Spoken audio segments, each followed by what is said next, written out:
Hello, good afternoon, good morning, good evening. This is a pagan service announcement from Laura and my two cats, which are running around in the storm at the moment, about Friday the 13th.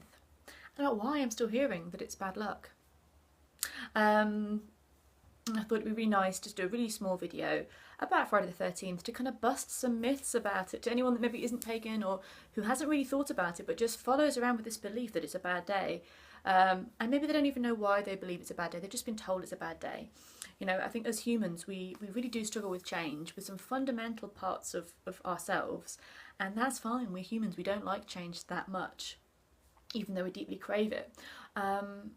So it's interesting, the refusal to accept change is something about the number 13 as well, so it's a very interesting dilemma we have there. So Friday the 13th, known in the West, not really anywhere else, as bad luck times, as a time not to see a cat, not to a cat like, oh sorry, not to walk under ladders or whatever else we're not meant to do on Friday the 13th. And can I just say, leave the cats out of it. They've had enough rough times from our bad ideas over the last few hundred years. So leave them out of this on this day. Give them a cuddle instead. Make this international Be Nice to Cats Day. But anyway, 13 as a number is actually really, really powerful. So in kind of, they say 13, isn't it? Lucky for some, gives maybe the wild card, 13. And it is a little bit the wild card because number 12 is generally accepted as good. You know, we have 12 months of the year. Even though there are 13 moon cycles of the year, we have squished them into 12 months, but I'm about that in just a second. There's 12 disciples. 12 is a number that we feel as a culture, as a race right now in this point in our history as 12. This is it. This is good. I've done well. I have 12. It's the completion number, and 12 is obviously 1 plus 2 is 3. Maths. 3 is about creativity and about the feminine creativity and the feminine, the masculine creating something else, and that creates 12, which is also great. You know, it's brilliant, it's beautiful, but it's a completion. And if we stay with the completion theme, we're just going to sit here twiddling our thumbs going, complete that, I'm getting a little bit bored now, or kind of stagnant energy. And then 13, the mystical 13 comes along. 13, which is a number of the goddess. 13, which is a number of the moon. 13, which is a number of transformation. It takes us into that other place, away from what we knew to that next place. So it's like in a romance novel, you know, they go off at the sunset together. Oh, that's nice, that's the end. What happens tomorrow? In my nice mind, it's even better tomorrow. But you know, there's always a tomorrow, or there's always the next journey anyway. There's always the next step. And 13 can represent that transformation, which people can find scary. Gosh, I think we all can find that scary. But it's necessary, isn't it? And it's beautiful and it's powerful and it makes us wiser. So that is a real powerful thing of 13. Obviously 13, 1 and 3 is 4. That's a number of stability. And in the West, we think 4 is a good number. Yet in China, they're not so keen on 4. That's more of their bad luck number. As I said, there's 13 full moons in the year. So really we should have 13 months, being month meaning moon, but we don't, as we just said.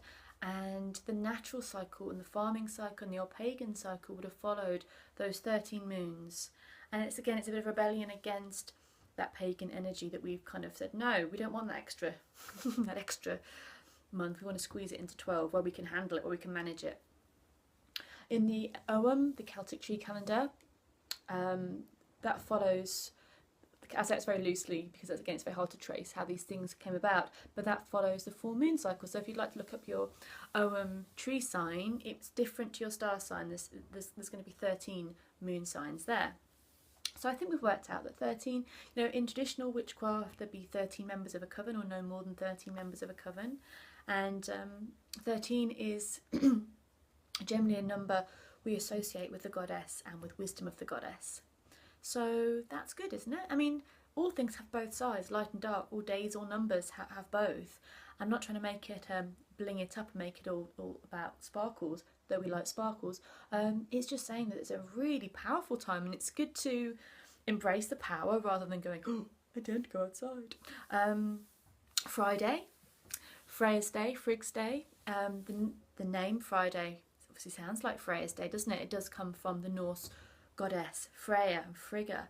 And Freya is a very powerful, feisty goddess.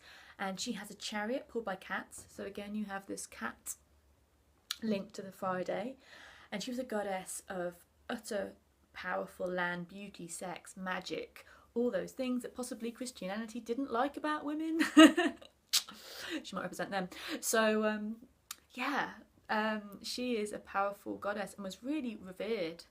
And you know, and in Roman energy, Friday is linked to Venus, the goddess of love, and so Friday has a very loving, feisty, feminine feeling. It's a great day to go out and dance and to kind of embrace in your feminine side, whatever that means to you right now. It might not mean dancing, it might mean whatever feminine space you're in, healing, spending some time on your own, creating, loving, whatever is right for you.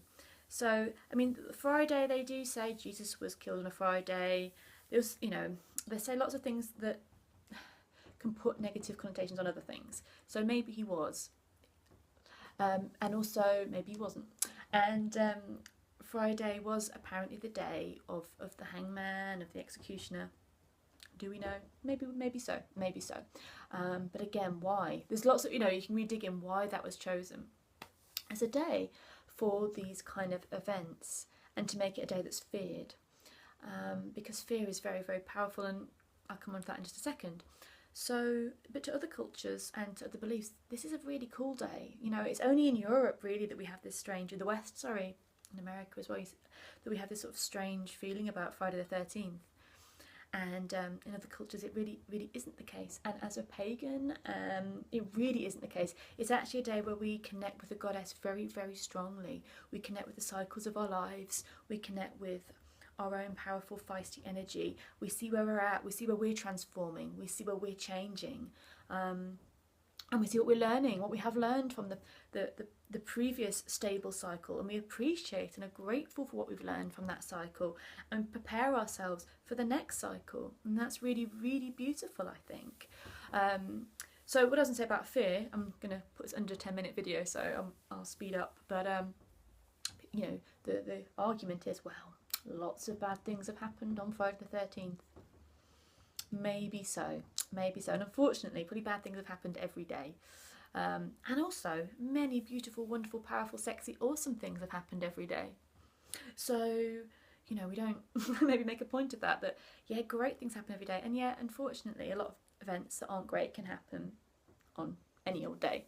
But there is a thing here that if we've projected for hundreds of years or 100 or so years, because there is an idea that before the 18th century or the 1800s, not quite sure which, there's no account really of Friday the 13th being a bad thing.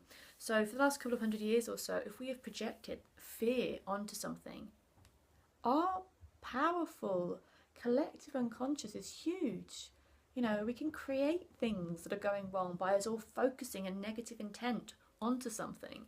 We're all doing magic even if we really don't believe in it or don't feel it, you know, by going, oh, fear is an exceptionally powerful energy, you know, only beaten by love. Love is much more powerful, but fear is, you know, projecting onto something. It can wibble wobble space and time, and we don't want to wibble wobble space and time in a bad way, do we? That's not great. So just be aware. It's not like about being scared, it's being aware of not projecting onto a day, onto a place, onto an object or a being, anything, when we don't even know why we're doing it.